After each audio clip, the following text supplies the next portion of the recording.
Hi everyone, welcome back on the channel. मैं हूं जीत और हमारे इस चैनल पे मैं आपके लिए बहुत ही सिंपल और डिलीशियस नो शुगर रेसिपीज़ लेके आता हूं जिनमें हम शुगर को रिप्लेस करते हैं स्टीविया से। तो इन सारी रेसिपीज़ में हम स्टीविया से अपनी डिशेस को स्वीटन करते हैं जिससे आपको बहुत ही नेचुरल और हेल्दी रेसिपीज़ मिलती हैं। सो अगर आपको ये रेसिपीज़ अच्छी लगती हैं तो चैनल को सब्सक्राइब कर लीजिए और साथ ही बेल आइकॉन पे दबा लीजिए ताकि आपको सारी नोटिफिकेशंस मिलती रहें।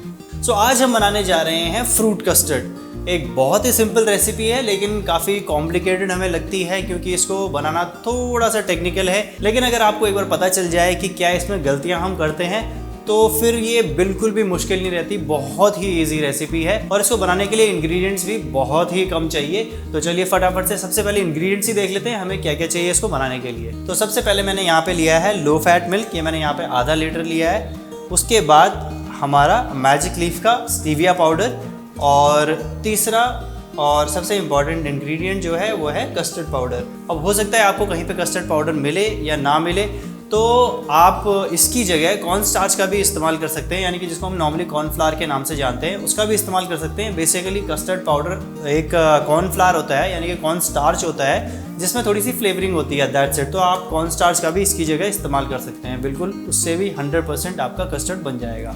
तो सबसे पहली पॉसिबल मिस्टेक जो यूजुअली हम करते हैं वो है कस्टर्ड को किस तरह से हम दूध में ऐड करते हैं। तो कस्टर्ड पाउडर को हम सबसे पहले यहाँ पे एक बोल में ले लेंगे और इसमें हम थोड़ा सा दूध मिला लेंगे और इसको हम अच्छे से मिक्स कर लेंगे।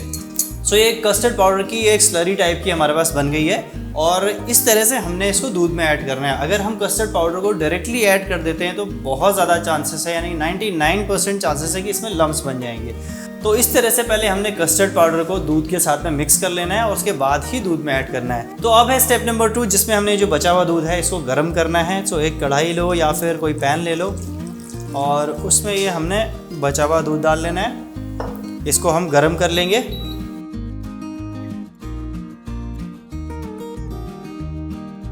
तो गाइस दूध जो है वो बॉइलिंग स्टेज तक आ गया है और अब हमने इसमें जो कस्टर्ड पाउडर हमने मिक्स करके रखा हुआ है दूध के साथ वो डालना है। लेकिन उससे पहले एक बहुत ज़रूरी चीज़, मैं आपको कस्टर्ड पाउडर की क्वांटिटी ही बताना भूल गया जो कि सबसे इम्पॉर्टेंट चीज़ है इसमें।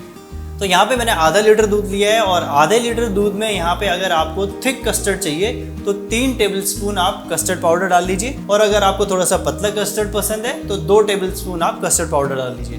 तो यहाँ पे मैंने लगभग 3 टेबलस्पून कस्टर्ड पाउडर लिया है और मिलाने से पहले एक बार इसको हल्का सा हम फिर से मिक्स कर देंगे ताकि जो नीचे बैठा हुआ कस्टर्ड पाउडर होता है वो अच्छे से मिक्स हो जाए दूध के साथ में। और अब इसको हम दूध के साथ मिला लेंगे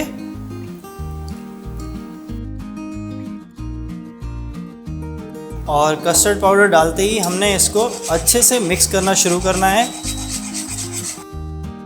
और कस्टर्ड पाउडर दूध में मिलाने का काम करना है हमने मीडियम फ्लेम में ताकि हमको आराम से टाइम मिल जाए इसके लम्स बनने से पहले हम इसको आराम से विस्क करके स्मूथ कर लें और इसमें फिर कोई भी लम्स बनने के चांसेस नहीं रहेंगे।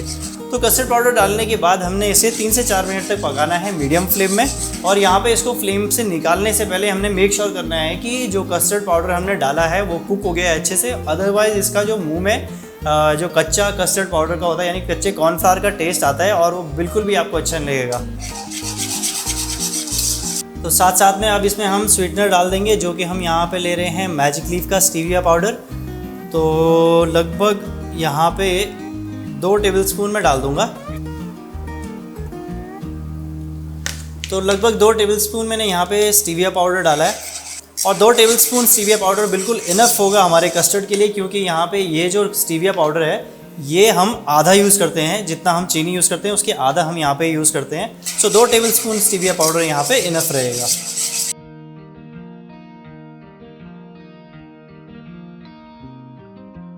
तो अब यहाँ पे आपको पता कैसे लगेगा कि ये जो कस्टर्ड है आपका पक गया है या नहीं पका है। सबसे पहली चीज़ तो इस तरह के बबल्स अगर आपको कस्टर्ड में मिल रहे हैं तो समझ लीजिए कि कस्टर्ड पक चुका है। और दूसरा और सबसे रिलायबल तरीका, थोड़ा सा टेस्ट कर लीजिए, एक स्पून लीजिए, थोड़ा सा टेस्ट कीजिए और आपको अगर ये मुंह में पाउडरी वाला फील नहीं आ रहा है तो कस्टर्ड आपका पक गया है। Very simple. तो कस्टर्ड हमारा पक चुका है, अब इसको निकालना है हमने एक बोल में ठंडा होने के लिए। सो ये कस्टर्ड को हमने एक बोल में निकाल लेना है और इसको अब हम ठंडा होने देंगे रूम टेम्परेचर पे। सो गाइस लगभग 15-20 मिनट के बाद कस्टर्ड ठंडा हो चुका है, रूम टेम्परेचर पे आ चुका है। और ठंडा होने के बाद ये देखिए कुछ इस तरह की इसकी कंसिस्टेंसी होगी। ये अभी तक मैंने रेफ्रिजरेटर में डाल के ठंडा नहीं किया है, ये सिर्फ रूम टेम्परेचर पे अभी तक आया है। और यहाँ पे इस स्टेज पे अब हम इसमें डालेंगे कुछ फ्रूट्स। तो यहाँ पे देखिए मैंने ये कुछ फ्रूट्स लिए हैं, जैसे कि एप्पल है, बनाना है, मैंगो का सीज़न है तो मैंगो इसमें मैंने डाला है, और पपाया है, और हमारे पास पोमोग्रेनेट यानी कि अनार है। तो इस तरह के आप कुछ भी फ्रूट्स ले सकते हैं। बस एक चीज़ का ध्यान रखिए कि जो वाटरी फ्रूट्स होते हैं जैसे कि वाटरमेलन हो गया, ऑरेंज हो गया, ये आपको नहीं लेना है, क्योंकि इनसे जब पानी छूटेगा तो ये पूरे कस्टर्ड को दोबारा से इसकी कंसिस्टेंसी जो होगी वो पूरी चेंज हो जाएगी और पानी पानी हो जाएगा ये, तो कस्टर्ड आपको कस्टर्ड की तरह लगेगा ही नहीं। तो उन फ्रूट्स को अवॉइड करना है। और बहुत ज़्यादा अगर हार्ड जो फ्रूट्स हैं, जैसे कि गुआवा अगर हार्ड वाला है तो उस तरह के फ्रूट्स को भी आप अवॉइड कर सकते हैं। बाकी आप अपनी मर्ज़ी से कोई भी फ्रूट्स इसमें डाल सकते हैं। तो इन ग्लासेस में अब हम इस कस्टर्ड को सेट करेंगे। तो इसे असेंबल करना भी बहुत आसान है। तो सबसे पहले जो ये हमने ग्लास लिया है इसमें हम फ्रूट्स डालेंगे। तो इन फ्रूट्स को मैंने छोटे छोटे डाइसेस में काटा हुआ है। अगर इस तरह से आप ग्लास में सेट कर रहे हैं तो फ्रूट्स को छोटा रहने दीजिए, और अगर आप बोल में ही सेट करना चाह रहे हैं तो थोड़ा सा बड़ा भी रख सकते हैं। तो थोड़ा थोड़ा पहले मैं सारे फ्रूट्स एक लेयर डाल दूँगा। तो इस तरह से एक लेयर फ्रूट की डाल दी मैंने, और अब इसके ऊपर से एक लेयर में कस्टर्ड की डाल दूँगा। अगर आपके पास ये ग्लास नहीं है तो ये सेम चीज़ आप बोल में भी कर सकते हो। इस तरह की जो बोल है इनमें भी आप कर सकते हो। तो अब अगेन इसमें थोड़े से फ्रूट्स,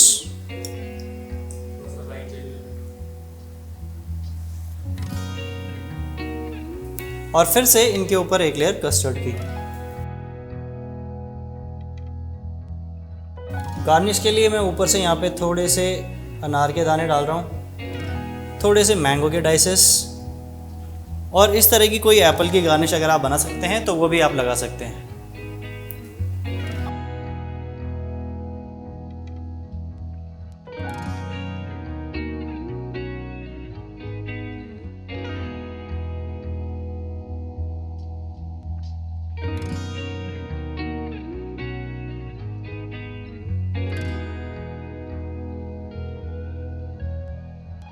तो फ्रूट कस्टर्ड हमारा बिल्कुल रेडी है। बस आपको इसको अब 1 घंटे के लिए रेफ्रिजरेटर में रखना है, और जब ये चिल्ड हो जाएगा तब इसका टेस्ट बेस्ट होगा।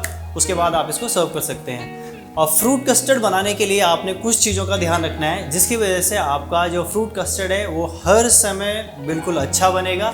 और उनमें से पहली चीज़ है, आपने कस्टर्ड पाउडर को डायरेक्टली गर्म दूध में मिक्स नहीं करना है। जैसे हमने पहले ठंडे दूध के साथ में उसका एक मिक्सचर बनाया था, वैसे उसको बना लेना है, और उसके बाद ही उसको गर्म दूध में ऐड कर लेना है। अगर आप सोचेंगे कि इसका शॉर्टकट मैं मार लेता हूँ और गर्म दूध में डायरेक्टली डाल लेता हूँ, उसमें एकदम से लम्स पड़ जाएंगे, और उनको लम्स को तोड़ना फिर एक तरफ से इम्पॉसिबल ही रहता है। दूसरी चीज़, आपने कस्टर्ड को अच्छे से कुक करना है ताकि उसमें कच्चा टेस्ट ना रहे। जैसे ही आप कस्टर्ड पाउडर दूध के साथ में मिला लेते हैं, फ्लेम को थोड़ा सा स्लो कर लीजिए और धीरे धीरे उसको कुक कर लीजिए, चलाते रहिए ताकि नीचे से जले भी ना, और उसको अच्छे से कुक होने दीजिए। तीसरी चीज़, आपने जो फ्रूट्स हैं वो वाटरी फ्रूट्स नहीं लेने हैं, जैसे कि वाटरमेलन हो गया या फिर ऑरेंजेस हो गए। इससे फ्रूट कस्टर्ड की कंसिस्टेंसी जो है वो चेंज हो जाएगी, और आपको एक रनी फ्रूट कस्टर्ड मिल सकता है जो आपको बिल्कुल पसंद नहीं भी आ सकता है। तो इस चीज़ का भी आपने ध्यान रखना है। तो ये थी हमारी नो शुगर फ्रूट कस्टर्ड की रेसिपी, जिसको हमने बनाया मैजिक लीफ के स्टीविया पाउडर से। और आई एम श्योर आपको ये रेसिपी बहुत पसंद आएगी। तो बनाइए, सबको खिलाइए, और हमें ज़रूर बताइए आपको कैसी लगी ये रेसिपी। तो अगर अभी तक आपने चैनल को सब्सक्राइब नहीं किया है तो चैनल को जल्दी से सब्सक्राइब कर लीजिए, बेल नोटिफिकेशन ऑन कर लीजिए, और हम मिलेंगे जल्द ही ऐसी ही एक और नो शुगर रेसिपी के साथ। तब तक के लिए eat healthy and stay safe.